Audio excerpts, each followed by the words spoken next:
Good afternoon. I'm Gretchen Crosby-Sims, the Executive Director here at the Institute of Politics. Welcome everyone to our first public event of the school year. Whether this is your first, fourth, or 14th year at campus, we're glad you're here. And we hope that you'll continue to be involved throughout the year at the IOP, where our mission is to inspire in students a passion for public service and to enrich campus discourse on the issues of the day. To that end, I want to mention a couple of upcoming events. On Monday, October 14th, retiring Republican Congressman Will Hurd of Texas will be in what we hope is unplugged conversation with Natasha Bertrand of Politico.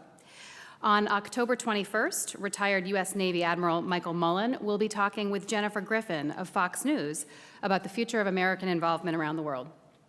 You can find out more about these and our other upcoming events on our website at politics.uchicago.edu. Now, about today's event. After the podcast concludes recording, we will open up the floor to take questions from the audience. Please line up behind the microphone that's going to be over in this aisle over here.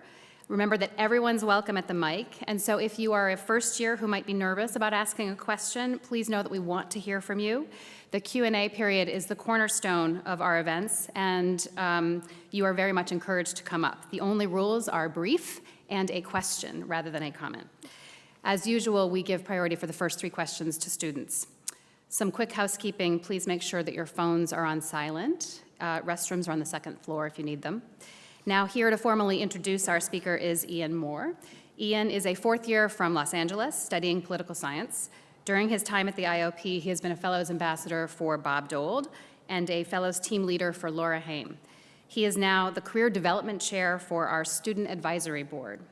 Please note that after Ian gives his welcome, the recording will start, so be sure to cheer loudly once he's finished. Please join me in welcoming Ian to the podium.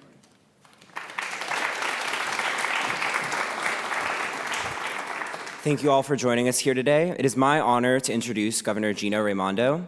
Governor Raimondo is the governor of Rhode Island and currently serves as the chair of the Democratic Governors Association.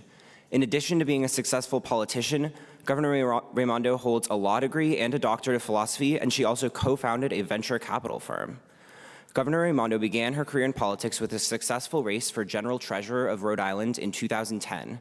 As General Treasurer, she spearheaded a bipartisan effort for comprehensive pension reform. In 2014, she was elected governor of Rhode Island. In office, she is focused on bringing more jobs to her state. Since she took office, Rhode Island has seen its unemployment rate fall from 11%, the highest in the country, to 3.5%. She was reelected to the position in 2018, becoming the first candidate for governor of Rhode Island to receive a majority of votes since 2006. We welcome Governor Raimondo here today for a live taping of the Axe-Files alongside Institute of Politics Director David Axelrod.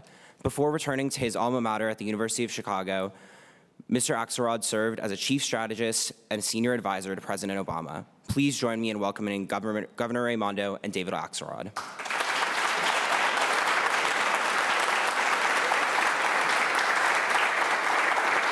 Governor, welcome here to the Axe-Files, to the Institute of Politics. I am, not an expert on ethnic names, but yours sounds very Italian. Yeah, there you go. You went out on a limb with that one. Did, Gina yes. Marie Raimondo, absolutely. Tell me about your family and how they came here. Yeah. First of all, thank you. Thank you for having me, and thank you guys for all being here. I probably describe my family as very Italian. My mother is Giuseppina, my father's Giuseppe, and it's true. And in fact, when I brought my then boyfriend, now husband, home, his name's Andy, he's from Michigan. When I brought him home for the first time, my mother insisted on calling him Anthony a few times. But now he's... weren't you worth it to him to change his name? Exactly, that's what I was thinking. He actually ate his way into my family, which worked out beautifully. And, now we have 2 kids. But anyway, I grew up in Rhode Island. My mom still lives in the house that I grew up in. I'm the youngest of 3 kids. Talk about your grandparents. My grandparents on both of my parents' side came when they were teenagers alone from Italy and landed on Atwells Avenue in Providence, Rhode Island. And I actually grew up with my grandfather in our house. After his wife died, we took him into our house. There wasn't a lot of space in our house, but there was a lot of love and good food and noise. There were 6 of us, all crammed into a little house. My brother and my grandpa shared a room together. And, I grew up Sundays listening to Italian radio and learning how to cook. And I grew up listening to stories from my grandfather saying, when he came to this country, he basically worked all day and then would go to the public library at night and try to learn English. And that, as I've become more involved in public life, that story motivates me because the thing is, the library was open at night and it was available for him. And he went to public school. And, basic things, public libraries, public schools, not to mention the country accepted him as an immigrant. So here's an interesting story, David. I learned this just recently. My grandfather, my mother's father, who lived in the house with us, served in the First World War. We recently saw his enlistment papers. At the time he served, he was an undocumented immigrant. And the reason I know that is so he came here, he started a business here, he owned a restaurant, and then he went off to fight in the First World War. When he came back, they had a once-of-its-kind naturalization ceremony for those who had fought in the Army. And there was a big story about it in the Boston Globe at the time. And clearly, in his enlistment papers, he was listed as an Italian, which means he lived here for years as a quote-unquote illegal immigrant. That's my story. That's my family. Yeah. And he, then went on to be married, had 2 children, and frankly, we need to keep that in mind because that's my story and that's the American story. Yeah, my father was an immigrant from Eastern Europe. He got here 2 years in 1922. In 1924, you're a student of history, but this draconian anti-immigration bill was passed by the Congress that set strict quotas for Jews and other categories of people. It's one of the reasons why there were many who might have escaped the Holocaust who didn't escape the Holocaust. But we have to remind ourselves that this sort of feverish anti-immigrant sentiment, we've experienced it before.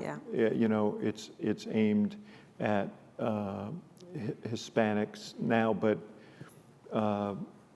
back in the day, it was Italians, it was Poles, it was Jews. No, my father, he was born in this country, but his parents were both immigrants from Italy. His dad was a butcher. His mom's a stay-at-home mom. They had 5 kids. And my dad, I guess his English wasn't too great by the time he was in 1st grade. And he tells a story that the teacher held him back because she said his English wasn't good enough. But as retold by my dad, who was kind of bitter about it, he's like, she just didn't like Italians and held me back saying my English wasn't too good. So, you're exactly right. I mean, people have felt that for a long time. You were kind of a prodigy within your, I can say, you don't have to say it about yourself. Yeah. I noticed that you went to Catholic schools, is that right? I did, yeah. I did. And one of them was, you were among the first women to attend. I went to La Salle Academy. It's a Christian Brothers high school in Providence. And they had been all boys. And then they went co-ed in '85, and I went first class of boys and girls. How was that? I want to ask you because I went to Stuyvesant High School in New York. It got, and the first group of women came to Stuyvesant while I was there. We had 3,000 students. So, what is it, 2,987 adolescent boys and 13 women. I would think that'd be hard. Yeah. So it was even a Catholic school. Yes, exactly. Even a Catholic school. I thought it was terrific, truthfully. There were times when it certainly wasn't 50-50 to start. I can't now remember. It was lopsided, but not overly lopsided. I felt special. We girls at the time felt like we were pioneers, and it was a cool thing to do. Of course, we like to think that was a great turning point in LaSalle, and it's been better every day since for the fact that it's boys and girls. We gave life to the institution. But the Christian Brothers were fantastic. They were embracing of us from day one. And at least in my experience, you know, they had sports team. We had to start every sports team. I started the girls volleyball team, you know, every girls sports team. They cheered us on the whole way. Really encouraging, supportive, empowering. I sent my daughter there now to that high school. So it was fantastic. You were the valedictorian. I was, yeah. Yeah. As my kids teased me. They were like, Mom, we know you were good at school. Why were you good at school? I don't know. I worked pretty hard, I think. I just worked hard. Look, I'll be very honest. My parents, probably like yours, a lot of people here, they sacrificed so much for my brother and my sister and me. And I didn't want to let them down, and I wanted to work as hard as I could. And I always just, you know, felt kind of an obligation. We had so many opportunities that they never had, and I didn't want to squander that. I wanted to make the best of all these chances that they gave me. So you got into Harvard. Yeah. Did they have to sacrifice for you to go there? Hugely, hugely. I will never forget. Could you not have you couldn't get into the University of Chicago? Was that? Well, apparently they turned me down. Yeah. Exactly. Yeah. They turned me down. It's a beautiful campus, by the way. It is. You should have visited then. I should have. Yes. It's extraordinary. Yeah. And you know what? The weather's always good here.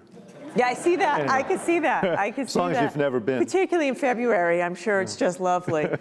No, truthfully, I never got on a plane until I went to college. Like, you know, my folks weren't able to, like, take me on college tours, hop on a plane, and go visit Chicago. Yeah. You know, that wasn't an option. Yeah.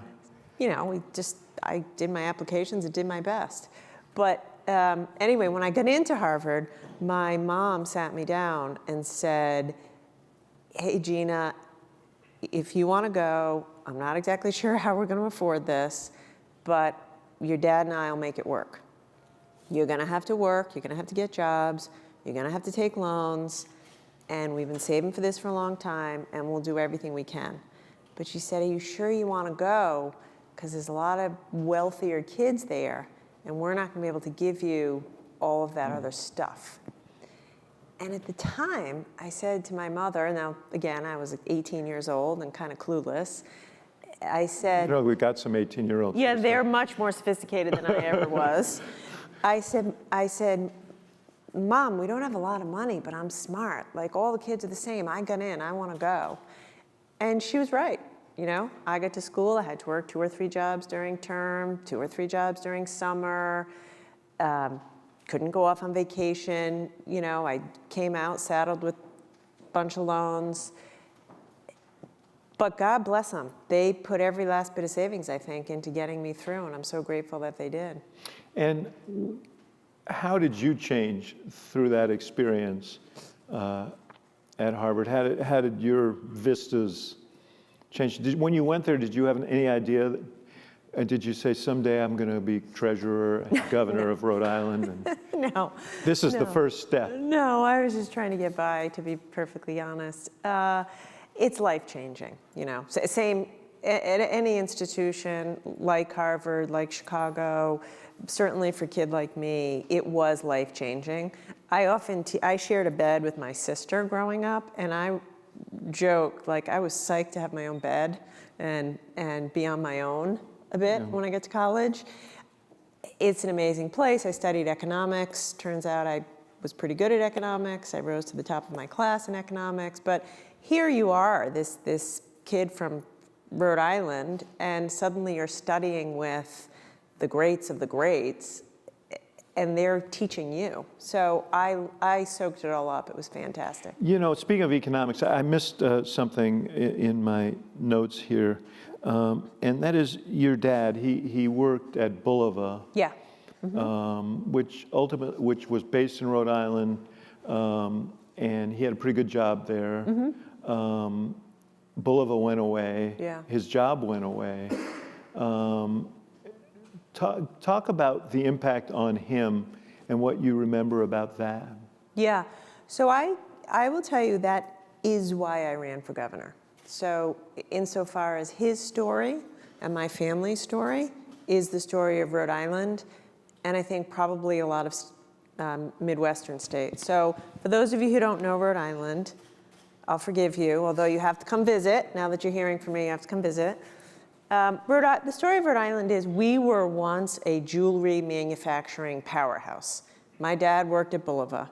We had Spidell. They made watches. They made watches, sorry, yeah. Bulova watch, Tiffany, Coro. You know, it was, you talk about the ecosystem in Silicon Valley, well, we had the ecosystem of jewelry. You know, there were electroplaters and machine shops, and that's where people's dads worked. I have such a memory. My dad would get in the car every morning with his lunch bag, and the car was filled with all of his buddies in the carpool. And as a kid, it seemed to me like there was a place for everybody at the factory. One guy was the security guard, one guy was a custodian, my dad was in electroplating. You know, it seemed secure. But gradually, the jewelry manufacturing business went away in Rhode Island, right? It all went to, his company closed down, jobs went to Asia. Most of the jewelry jobs went to China.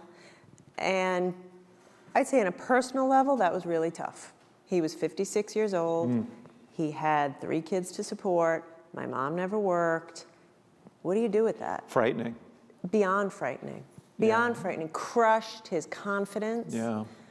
I mean, just think about that. 56 years old, he'd worked there. It was the one job he had. Yeah.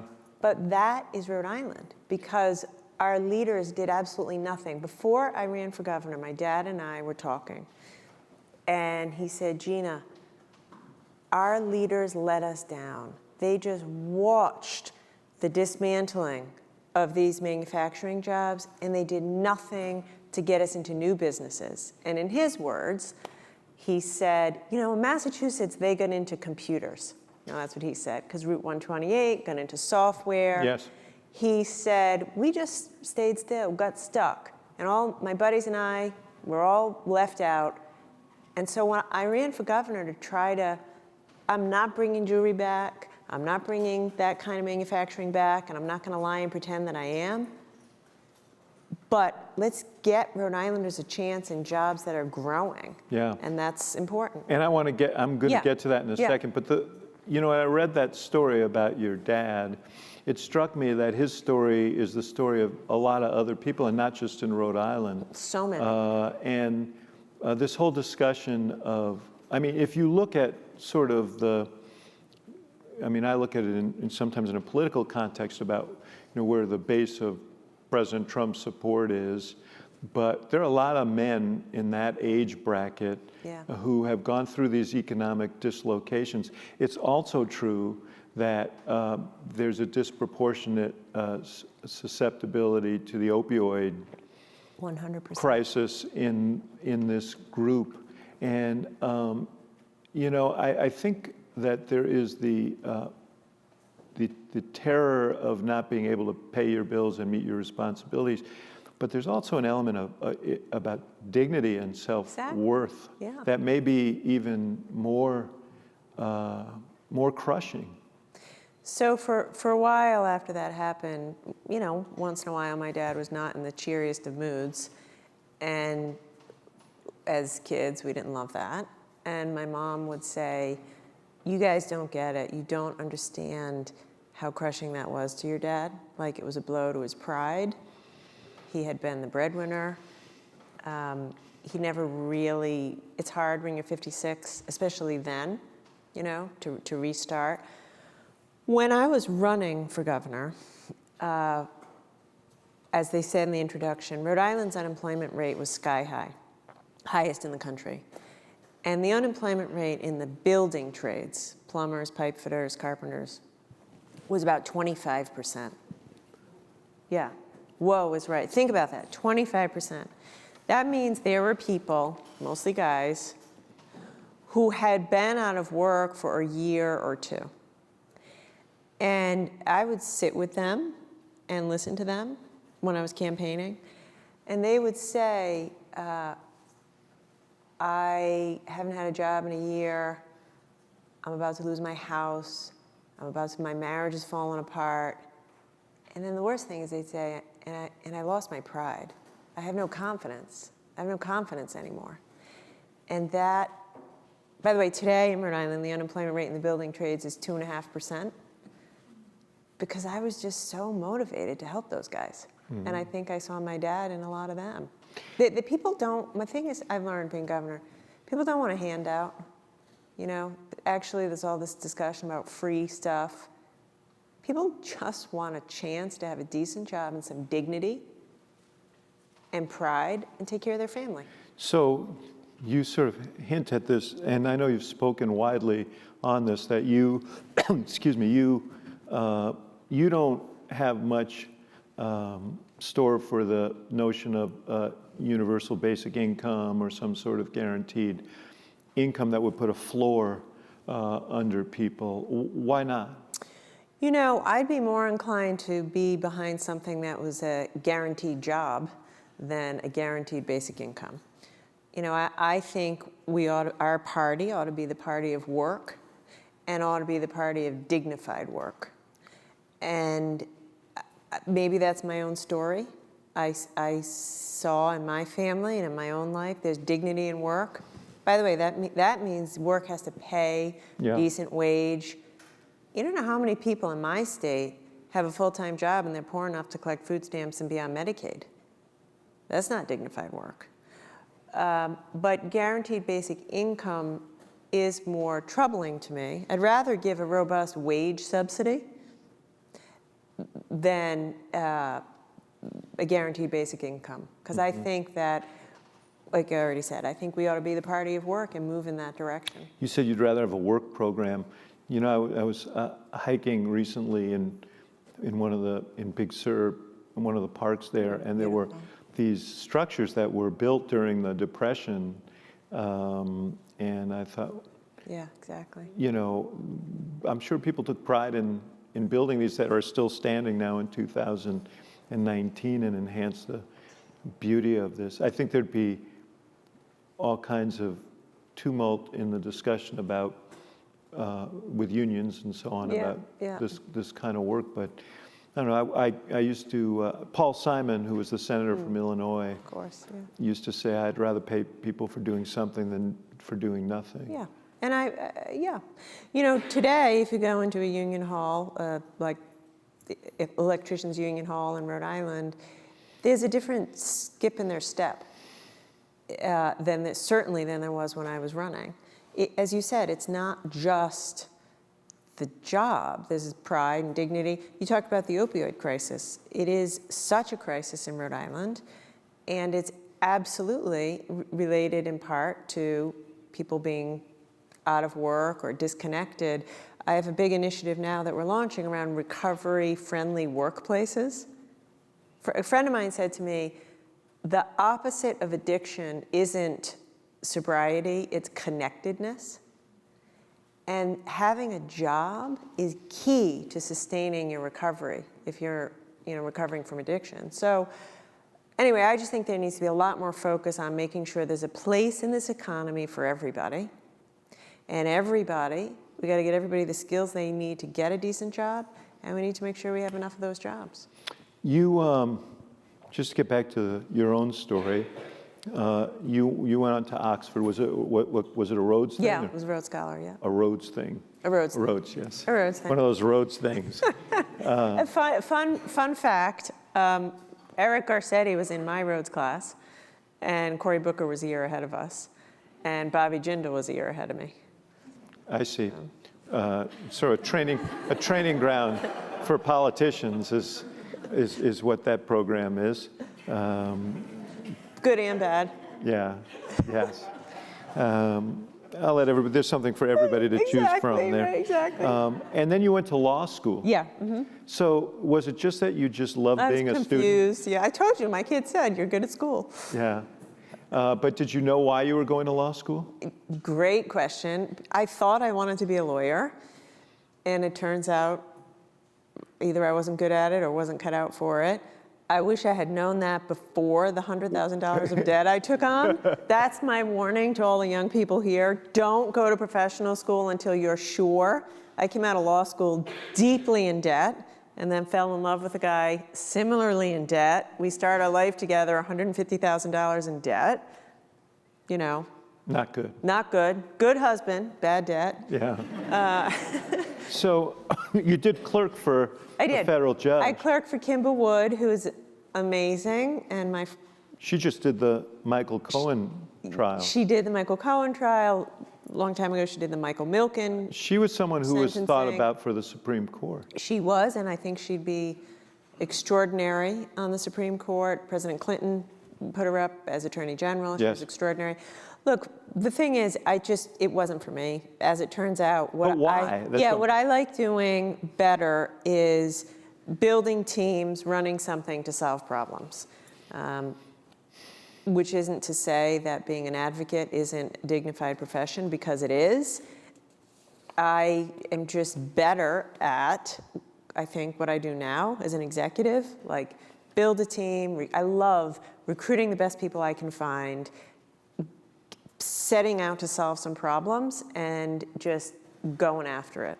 And that was, I found, more in business. I needed a job to make some money because I had all these Yes, debt. the debts. Yes, we've established that. And then, well, these guys can relate. Yeah, they can, sadly. You know, it determines what you do, where you live, who you marry, what job you take. Yeah. And she's nodding. But I always knew I wanted to do something more public.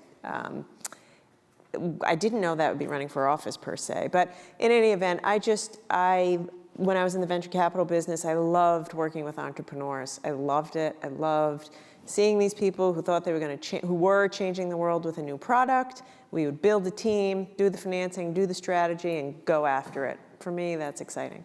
Before we move forward on that, because I want to talk to you about your move back to Rhode Island. Yeah. But student loans is a huge interest to people here, and it's a huge burden for the country. I mean, you're talking about $1.5 trillion in debt or something, and it does affect the decisions that people make. You've said you're not into free stuff. On the other hand, isn't there an economic interest for the country to make sure that we have a highly educated workforce? Yes. No, listen, absolutely. Though I would distinguish, so I brought about tuition-free community college for every Rhode Islander, and I'm very proud of that. So anyone in Rhode Island who graduates high school can go to our community college, 2 years tuition-free. I don't think of that so much as free stuff as providing necessary amount of public education to get a good job. So once upon a time, we decided as a country that we were going to provide free public education until 12th grade. Well, that made sense when you could get a decent job with the 12th grade education. But you really can't anymore. And I don't think it's fair to say to people, hey, we're only going to take care of you up until 12th grade. You can't really get a good job unless you have something more than 12th grade. And by the way, you have to drive yourself into debt to get that. So my vision and what I'm trying to do in Rhode Island is making it so that every Rhode Islander can get the job training or education they need to get a good job. And by the way, it's also about equity. You know, since we've done the community college program, we've seen a doubling in applications, much more so for people of color, students of color. We've seen a huge increase in on-time graduation rate, kids on path to graduate, twice as much so for kids of color.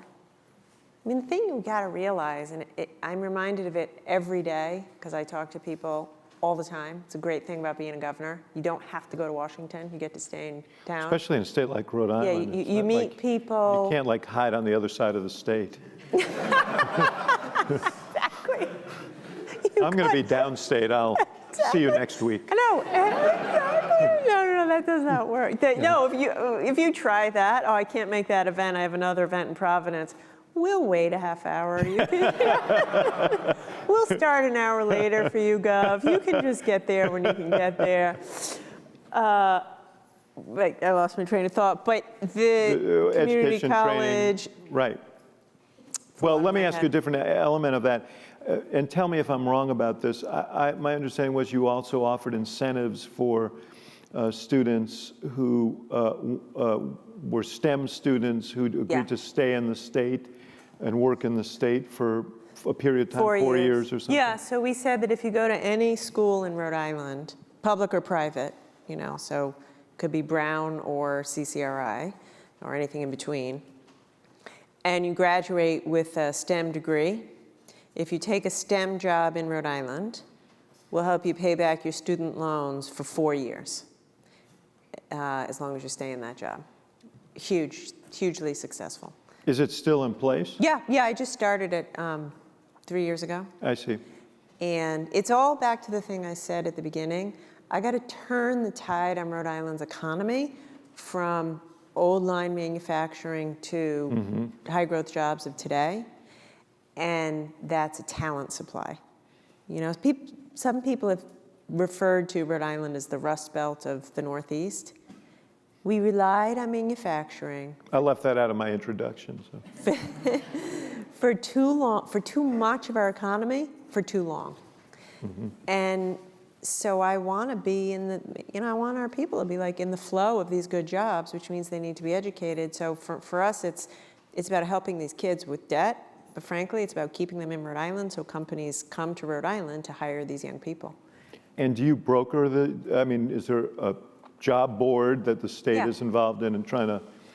It's not as official as a job board, but we help to essentially match up the companies with these, we call them Wavemaker Fellows, so the people that have the scholarship, Wavemaker Fellows. Yeah, we have lots of networking events, matching events. And are you offering incentives to companies to locate in Rhode Island? That's sometimes controversial. It is, I think, always controversial. And here's my view on it. I think if every state would unilaterally disarm, I would too. But seeing as how Massachusetts, New York, Connecticut, all my neighbors use these incentives, I can't run the risk of us being left behind. I'd like to think, I know, we've structured them in the smartest way possible, which is to say, you don't get a dime until you've created the job. If the job goes away, the incentive goes away. And it's all geared to incentivizing higher wage jobs. You moved back to Rhode Island. Yeah. Was that for family reasons, or was that because you had aspirations, or No, you started your own venture capital firm in Rhode Island? I did. I would say it was for career reasons, and that's true, because I had an opportunity to start my own firm with another guy who was well established in the business. But anyone who's grown up in a small, tight-knit Italian-American family in Rhode Island knows it's only a matter of time before you're back in Rhode Island. Yeah. In fact, when we were talking about getting married, my husband and I said, we're going to raise our family in Rhode Island. And he said, as long as I don't have to call myself Anthony. Exactly. And he was like, no, you can't be serious about that. There's 49 other states. And that's pretty much the deal. Yeah. But he loves it. Well, at least you were upfront about it. Yeah, right, exactly. And, excuse me, you had success in that. What was the trigger point for your decision to run for state treasurer? You came out of outside of politics. There was a trigger point. I'll tell you, there was a very specific trigger point. I had been running my business, raising my family. I have 2 kids. I have a son and a daughter. My brother and sister and all their kids still live in Rhode Island. My parents, my dad was alive at the time. So it's a great thing. It's an awesome scene in the summer to go to the beach and see all the cousins running around. Yeah. So it was all great. But anyway, I had been feeling a little restless. Lots of votes. Lots Right, of you start with a base of votes right there. exactly. They were all kids at the time, but that's true. Actually, if I could In Chicago, we would have voted them. That's a joke. That's a joke. If I could be elected by 10-year-old girls, I think I'd get 90% of the vote. Like, Yeah. it's a big fan group, which I love, actually. Anyway, I had been feeling frustrated and disappointed, truthfully, with our state's leaders. I just was kind of sick of either corruption. Which you have a lot of there. Yeah, I'm not fair bit. Not for me to judge being from here, but you've Exactly. had a big problem there. Pot, Buddy kettle. Cianci was probably the most famous politician Exactly. in Rhode Island. Went to jail. He was a mayor that went to jail. So either corruption or lack of vision, you know, like I already talked about. So I had been thinking I would want to do something. Anyway, one day I was reading the paper, and my husband was constantly saying, Gina, you either need to stop complaining or do something about it. Fair.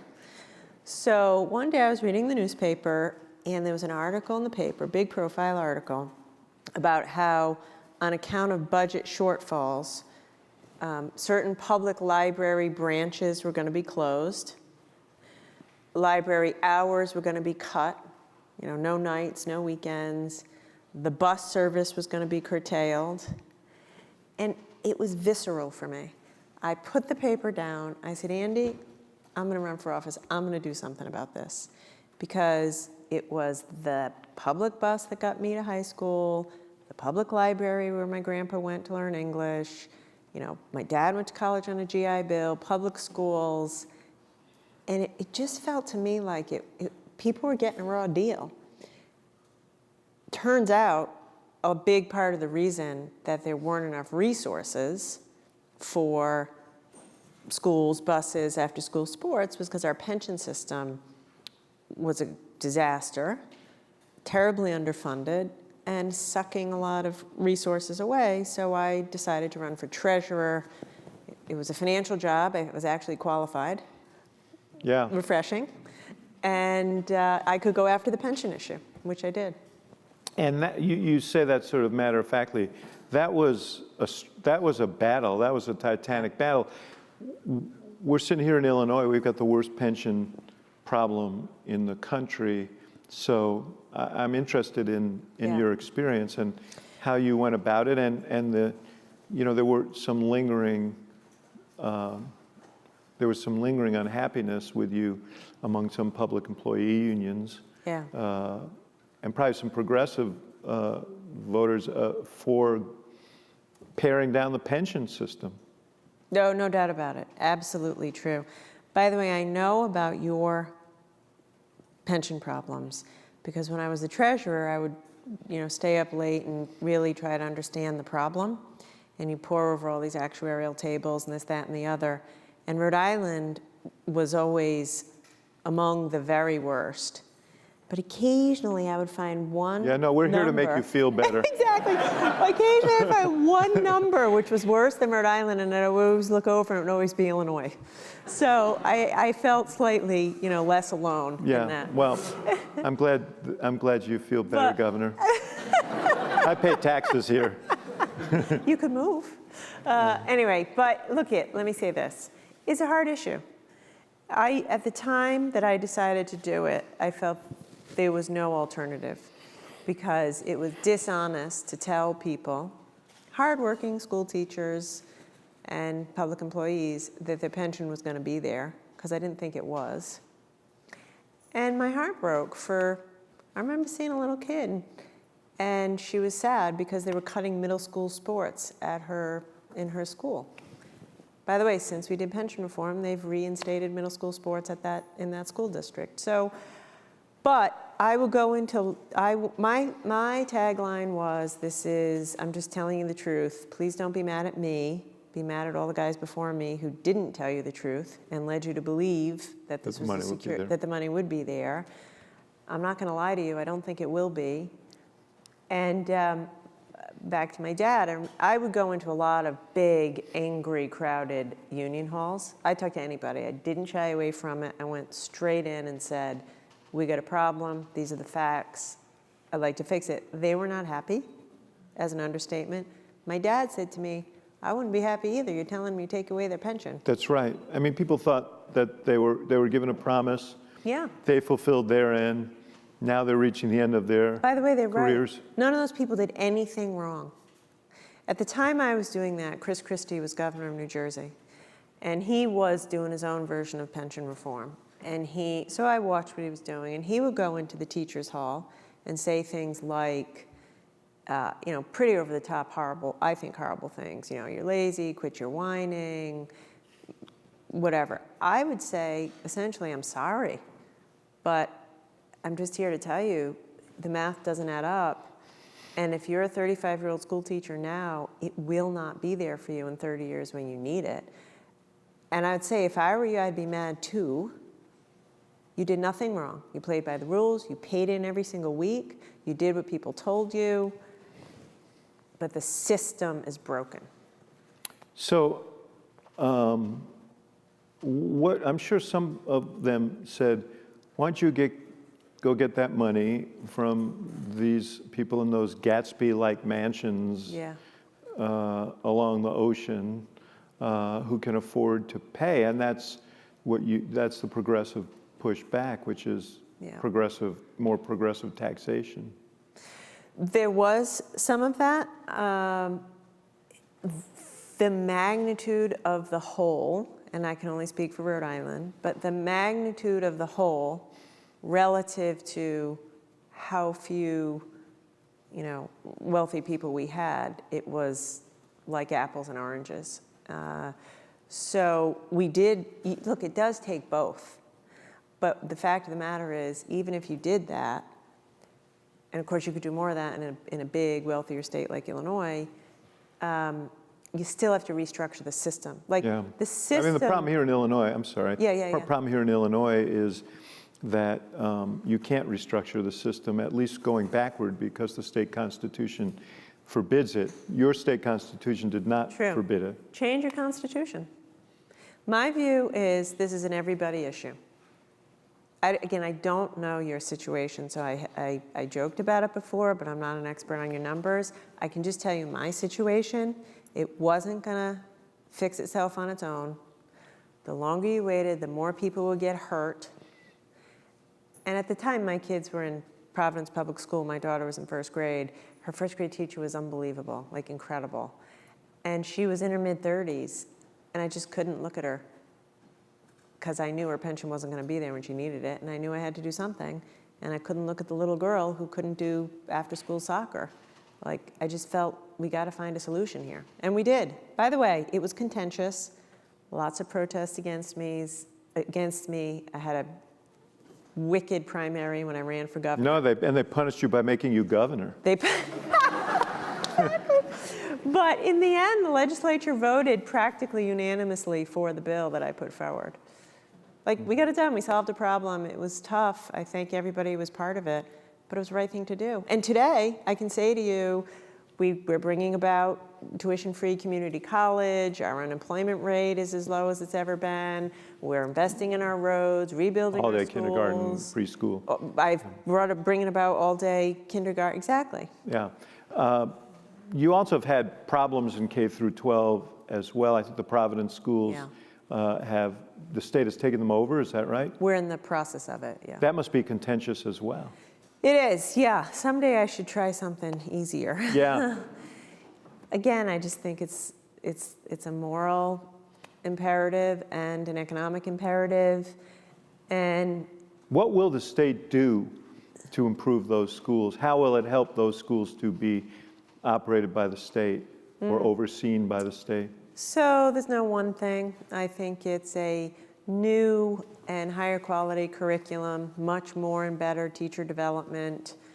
There are probably some schools that have to be merged or closed. They're just so far gone, physically and what's happening. I mean, it's going to be a long process. But look, the scariest thing to me is how much worse the schools have become in the past 5 or 6 years. So they're not only bad, but they're bad and getting worse. They are 60% Latino, the vast, vast majority free and reduced lunch. Our kids, we're lucky enough they have a choice. These kids in Providence, they don't have a choice. They got one school to go to, and it's on us to make it a good school so they get a good education. And I can't help, we just told you my whole story. The only thing that got me to where I am is education, period. It is still the great equalizer, and we have to do this. So it'll be hard, we'll make mistakes, it'll be controversial. How's this been received by the teachers' unions? So far they've been great, actually. By the way, if you're a teacher in Providence, chances are you don't feel supported, you might not feel safe. We haven't been doing a good enough job with security. You teach in a building with terrible building conditions. You don't have enough professional development. So I think we're going to do this in a way that's supportive of teachers. So it turns out that you don't have enough to do, so you became chairman of the Democratic Governors Association. Yeah. And you actually became the chair at a propitious moment because Democrats took, 7 governorships in Good year last year. Yep. 2018? Yep. Tell me, so now I'm asking you to put your political hat on. Tell me how you evaluate the national scene as it affects Democratic candidates who are going to be running in 2020, some of whom are your charges. Yes, yeah. So I would say, I think the folks running in 2020 could learn a thing or two from the governors who won in 18. We had a fantastic year last year, we being Democratic governors. We elected Democratic governors in Wisconsin and Kansas and Maine, places that people had really counted us out. I think we're going to elect a Democratic governor in Kentucky this time around. It's a close race, but I feel good about it. And Michigan, great new Democratic governor in Michigan. Wisconsin. And we took out an incumbent. Illinois, yeah. Forgot Illinois. How could I forget that? I'm seeing JB tonight. Yeah. So, yeah, exactly. Flips and places like Michigan, Wisconsin, Kansas, where it was thought that you couldn't really elect a Democratic governor. And the way we did it is by being very focused on the things people care about: healthcare, jobs, student debt. And we convinced the electorates of those states that our candidate was going to actually do something for them in those issues that they care most about. And so if you... Yeah, Gretchen Whitmer ran on the... Fix the damn roads. Fix the damn roads, yeah. You look at... Catchy. And true. Yeah. Again, when you're a governor, especially of a small state, but any state, you talk to people every day. It's a gift to be out of the Beltway, I think. I really do. You were saying earlier in the green room, we're all kind of weary of current events and current political, issues, which are extreme. When you're out in the coffee shop in Rhode Island, it's honestly not what's coming up. What's coming up is, like last night, I saw a woman. She's stressed that her husband's hours just got cut back, and that's a big financial strain on her family. How am I'm never going to be able to buy a house because I have all the student debt. Where do I find $200 to pay the copay that's required to take my kid to the doctor? This is real. This is every day. We better have the candidate that convinces people they can do something about that. So you're focused on these Rhode Island problems, but have you been following this impeachment thing? This has become quite a thing in Washington. We shouldn't laugh. Yeah. No, it's not funny at all. But the reason I ask it is because the Republican strategy is to say these Democrats, all they want to do is get rid of the president. They'll do anything to do it, and they're not really focused on the things they said they would be focused on. Is that an effective argument? I worry that it may be. Let me say this. I think it's baloney. It's a podcast, you can say whatever. Okay, no. Fill in the blank. I think it's completely false. You were in the White House. Yes. Ask yourself, imagine a world in which President Obama picked up the phone and called the leader of another country and tried to exchange political favors for security aid. It's unfathomable. So, look at. Do you think so you're saying two things. Yeah, I am. I'm saying I am angry and disturbed and disgusted with what's going on in this White House. And I'm in lockstep with the speaker. I'm happy she held off, but I understand why she's doing what she's doing You think now. she made the right decision I do. now? Yeah, I do. Look, I also say it's complicated. She has a hard job, and I trust what she's doing. I think she's terrific and doing, I think, the best she can do and the right thing. But I also worry about how is it going to play on Main Street. Because Well, that's why I asked, because you are on Main Street. yeah, it's noise. I think it's noise. It's he said, she said politicians. Oh, they're fighting again. And we've got to cut through that. I cannot emphasize enough the daily financial stress of the average person. Even people who are making a decent living. By the time, let's say you're making, let's say you're doing very well, you're making 6 figures. You're paying for childcare, you're paying a lot of out-of-pocket costs for health care, you probably have student loan debt, you probably don't have a mortgage, you may have a mortgage, but people today can't even buy a house because they have so much debt. So you have a mortgage, you have a rent payment. Housing is a huge issue, huge issue. You are trying to get through the day or the week or the month. Right. So that's what I hear. Much more so than impeachment. It's just What you're not saying is what very you're saying. consistent with what the candidates are saying, that when they go out, they get very few questions about impeachment, I Yeah. imagine, other than at fundraisers. But when they go and do town hall meetings, these are not the subjects that are coming up. But there is this danger that is all going to be eclipsed because there's such a frenzy about, what is a historically troubling time in our history. True, although I would say this, and again, I'm of two minds, as you can tell. I think we should That's throw... so unlike politicians. Exactly. I think we should throw Trump out of office because he's trying to take away Americans' health care. I think we should throw Trump out of office because he's hurting manufacturers and farmers and taking away people's jobs.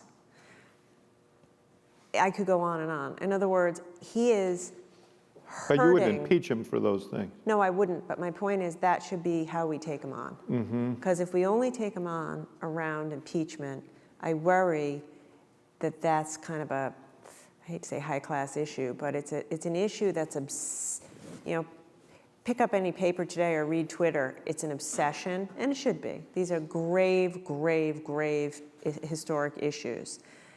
But again, if you're the average person worried because your kid has an ear infection and you can't pay to take your daughter to the doctor, and if you don't show up at work, you're not going to get paid, and your car might break down, you're not thinking about impeachment. You're thinking about getting paid, getting your kid to the doctor, and putting food on your table. And, But here's the paradoxical thing. So I think we got to take him on those issues because he's bad for America and he's hurting people. And any candidate we have running will be better than him. Here's the paradoxical question. I accept everything that you're saying, but his electoral strength seems to lie in those places where those anxieties are the most acute. Why is that? Because, first of all, he lies to people and says, I'll make it all better. But second of all, he doesn't try to deny it. right? Like Deny. how bad things are for them. People who Although are he does say the struggling- economy is never better. Yeah, again, he lies. Point A, he's a liar. But, look, people, to say that things are getting better isn't really true for a lot of people. Yeah. Do you think that the beatdown that he takes from the media and Hollywood, New York, and elite commentators and so on, do you think that actually works for him with his... For some people, yeah. For some people. Now, you were lionized, I would say, in a column by my friend Frank Bruni in the New York Times in January called "The Loneliness of the Moderate Democrat." Do you feel lonely? Not when I'm with you. Okay, good. Can I tell you a funny Frank Bruni story? Yes. I had a primary last year. I was reelected last year. I had a primary, quote unquote, progressive, and then a general. 2-3 weeks before my primary, Frank called and he said, "Gina, you're getting killed. You're going down," something to that effect. I said, That must have been bad news. Well, I was like, "Thanks for the pick-me-up, Frank. You know what it's like in those last 2 weeks." I said, I don't think I am. What are you thinking? And he said, they hate your social media sucks. They hate you, your Twitter. They're all over you on Twitter. Your Instagram, terrible. They hate you on Facebook. And by the way, he was right. If you had read my Twitter, if you had read the Twitter commentary about me in the weeks before the primary, or the Facebook commentary, you would have said, "Gina, you're going down." I won by 22 points. So there's a lesson in there for everyone. Yeah, don't take Twitter too seriously. Yeah, it is the noisy, angry minority. There's been some polling now about polling people on the same issues, people who are on Twitter and who aren't on Twitter, Democrats who are on Twitter and not on Twitter. So, for example, on the issue of decriminalizing the border, had strong support among Twitter subscribers who call themselves Democrats, but among others, 2-to-1 opposed. And that, I guess that is related to the point you're making. No, it's exactly, and it's similar actually to this impeachment, what we're talking about. If you read the New York Times, as I did this morning, it's what there is in the Times, cover to cover. And listen, it's important. I'm not trying to say it's not. But I think we got to meet people where they are. And for example, in Rhode Island, I'm a believer in the Affordable Care Act. I'm not saying it's perfect, but it's working in Rhode Island. 96% of Rhode Islanders have health care. We have a state-based exchange, which is working. I announced a decrease in premiums on the exchange this year. So 98% of kids have coverage. So again, maybe I will move to Rhode Island. I don't know. You should. See, come visit us in the warm months. But it's going well. I feel I'm constantly at war with the president to protect the Affordable Care Act for Rhode Islanders. When he was first starting to unravel it, I did everything I could, working with our federal delegation and protesting and making noise. We passed an individual mandate now in Rhode Island. We have the individual mandate in state law. We're using the proceeds of that money for a reinsurance product to keep our exchange stable. So I guess what I'm trying to say is that I think that's what people want to see us fighting for, them keeping their job, keeping their health care, going to college. Take on the president for that, because I think that'll let people know, yeah, I get it. I get your life's really hard, and I'm going to try to make it better for you. You, at the end of Frank's column, you probably wished that he had ended that column one paragraph earlier. You're gonna have to remind he me. quoted you as saying, "I don't think the lefties can win a general election Raimondo said, but she conceded, who knows? I'm not running in 2020. I could have missed the boat. Who are the lefties, and what are your concerns? Yes, I wish that it had ended a sentence sooner. I'd like to say in my defense, we had that interview over several glasses of wine and in a restaurant. Yes. Note to all politicians, don't do that. Frank's an excellent He's journalist. such a good journalist, I know. And a great picker of red wine and good food. Oh, absolutely. You used to be the restaurant critic at the time. Tell me, by the way, the stress of that, hey, Gina, I'm coming to visit you, you pick the restaurant. Yeah, I know. You never, Stress. yeah, that's bad. Yeah, but he says I've done okay, and you all should come to Rhode Island for an Italian meal. The question was, who are the lefties and why do I worry? Yes. Because what I already said earlier, you know, I don't want to pick on Bernie when he's in the hospital, and I hope he gets better quickly, but when you say, as I was referring to there, you know, I worry about free this, free that, Medicare for all. Well, Elizabeth I'm not Elizabeth sure. Warren is probably the front runner right now. Yeah, I mean, agreed. and and she embraces his position on Medicare for all, and she has her own pretty expansive set of ideas about what should be done. Do you share the same concern about her? I would say somewhat to a lesser extent. Let me say, I think she's running an extraordinary campaign. Agreed. I mean, she is the front runner because she's earning it. Yeah. She is out there, she is hustling, she is organizing, she is a believer. I think, you know, she is an authentic believer, Yeah. a brilliant woman with great policy ideas. So, like, But I worry in a general election that many people in this country do have health care, which they are, you know, which is working for them. I'm not sure Medicare for all is the right way to go. I think certainly, like I already said, what's happening in Rhode Island, the Affordable Care Act is working here. It's not working in a lot of other states. We have to do better. I think Medicare for all is a tough message in a general election. what about some of these other issues, the border issue, Listen, I am as... reparations? Yeah, so here's what I think about that. Stay on the issues that matter most to people in their daily lives. You talked before about immigration. There's a lot of fear about immigration. I don't think we can dismiss that. People are stressed out that they're going to lose their jobs to an immigrant who will do their job for less money. You can show me 52 charts that explain to me that that isn't going to happen. Or that 80% of those jobs are going to be lost to robots and computers. Exactly, and I know all the charts. I know about robotics, I know about AI, I know, I get it, okay? You were the valedictorian. I'm a nerd, Yeah. exactly. I am a total nerd, good at school, I get it. Yeah. I'm just telling you, like my dad, other people, there's a lot of people who go to work with a pit in their stomach every day, stressed that they're either going to lose their job to someone who's coming in from another country, or they're going to be asked to do more for less because an immigrant is willing to work for less. And I think we just have to acknowledge that people feel that way and don't try to convince them that they shouldn't.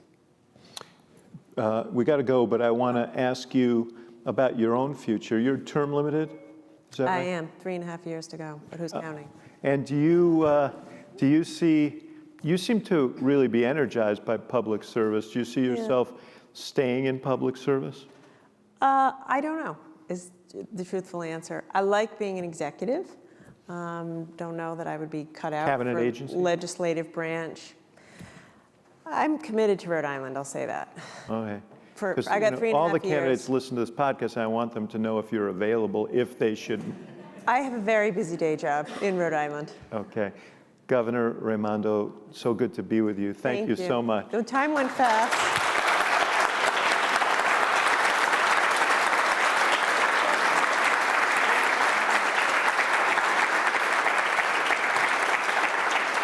Okay, it's your time now. If you have questions, line up behind that microphone there. And I'm glad you're going to ask them because you can cover all the stuff I forgot to.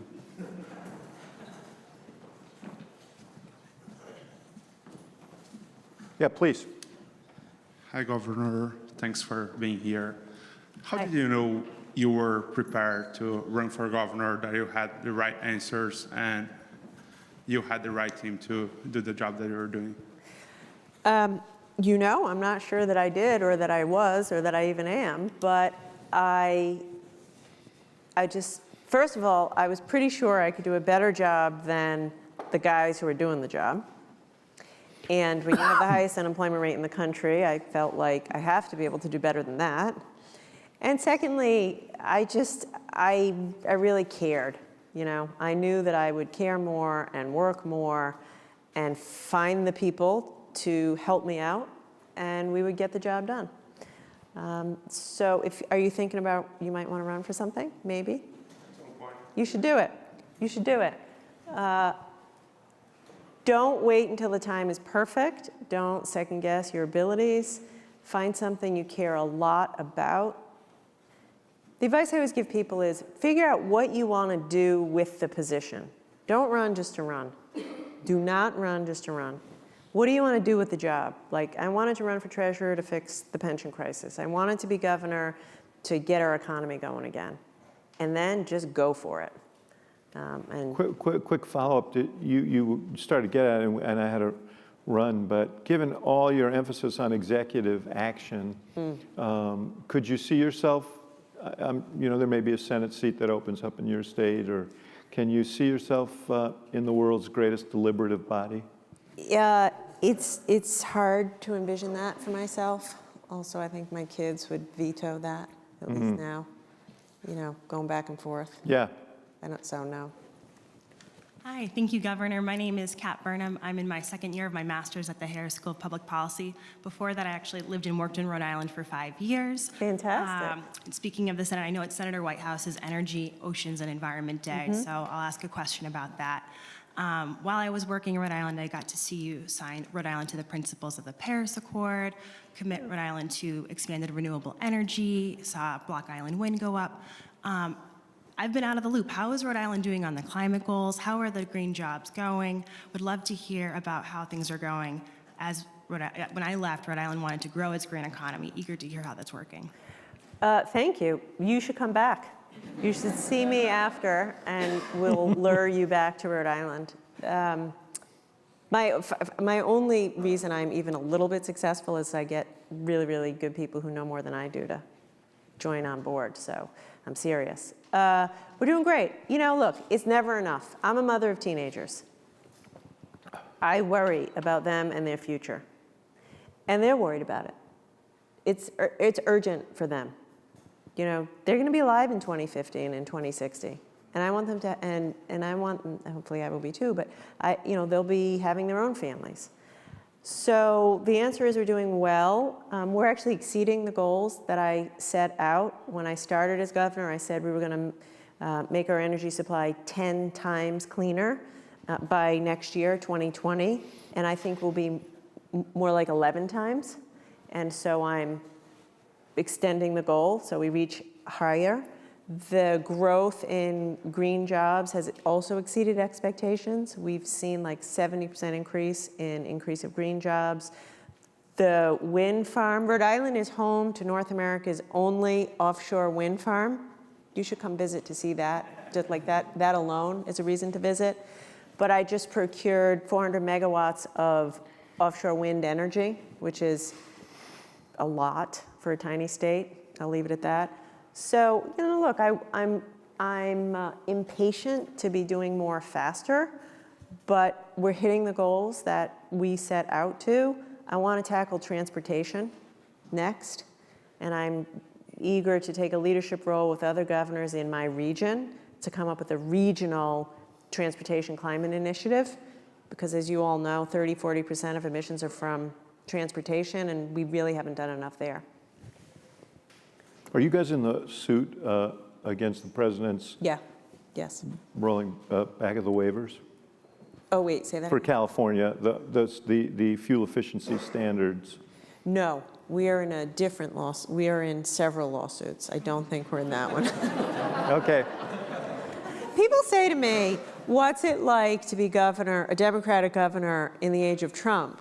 I'm like, honestly, it's exhausting because you're fighting so many things. Yeah. You know, you're the last kind of line of defense between him and your citizenry on everything, the environment, healthcare, opioids. Yeah. So it's an exhausting thing to just fight back constantly. Yeah. Immigration, refugees, it's unbelievable. Tiring to be a voter, too. Yeah, fair enough. So first of all, thank you for coming to the University of Chicago to speak with us. My name is Jesse Weinstein. I'm a first year here at the university, planning to study political science and economics. So you spoke earlier about the importance of turning the tide of Rhode Island's economy and moving sort of beyond traditional manufacturing while also improving the living conditions of all these hardworking Rhode Islanders and Americans. So how would you respond to concerns that guaranteed work could encourage workers and companies to remain invested in outdated sectors and provide these inefficient incentives to impede Rhode Island and the United States from remaining integrated in a rapidly evolving world economy? Is there a way to sort of balance that so that we can move into the future while also caring for our workers? Yeah, great question, Jesse. So look, that all comes back to job training, skills, and as I said, making sure every Rhode Islander, every American has the job training and or education they need to get a good job. So, for example, I've done a lot around career and technical education in high schools. A lot of that has meant updating what we teach.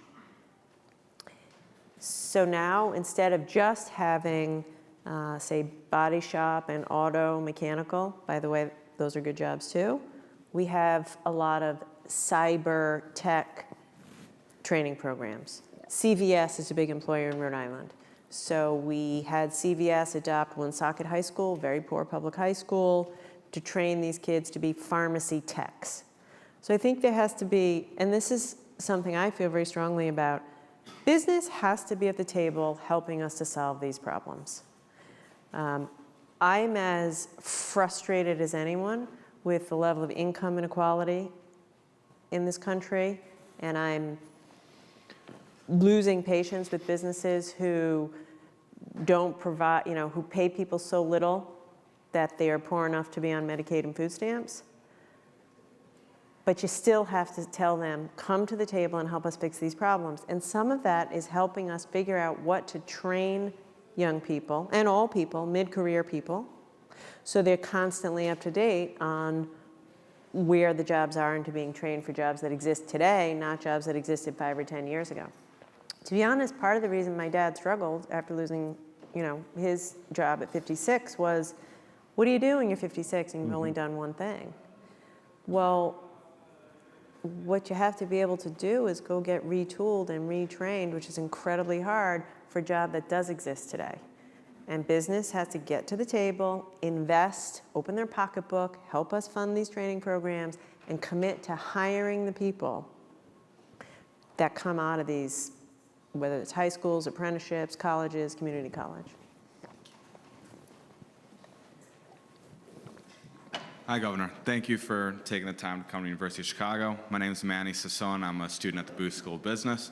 My question for you is, you hear a lot of talk, especially in the current elections, about either taking our country back to, a very long time ago, or, a lot of free stuff, as you guys have mentioned. How have you navigated that political landscape and found success providing more pragmatic solutions? And what advice would you give candidates that are running who are more moderates to connect with everyday Americans? I focus a lot on growth.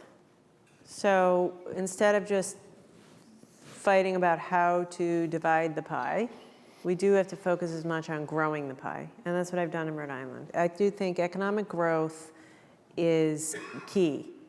But then the problem for the past 50 years has been all the benefits of the growth have gone to too few. And so we have to have a serious discussion at the federal level around raising taxes on the wealthy, because we need it, and we need to then drive that money into public infrastructure and public education and public transportation. And as I was saying to Jesse, a lot of people will need to be upskilled in order to be able to get a decent, higher paying job. I think what President Trump does is dishonest and terrible because he just lies to people and says, we're bringing back coal, we're bringing back, manufacturing, we're bringing back the way it used to be. It's not going to come back. And so and people kind of know that. But you have to provide an alternative. They got to believe you that you will provide some alternative where they can take care of their family. Thank you. Governor, so appreciate you spending time with us. Thank you, guys. And being here today. And we will be watching with interest as you deliver massive victories for Democratic governors around the country. Massive. I have to elect Democratic governors this year in Louisiana, Kentucky, and Mississippi. Yeah. So wish me Good well. practice. Thanks for being here. Thanks.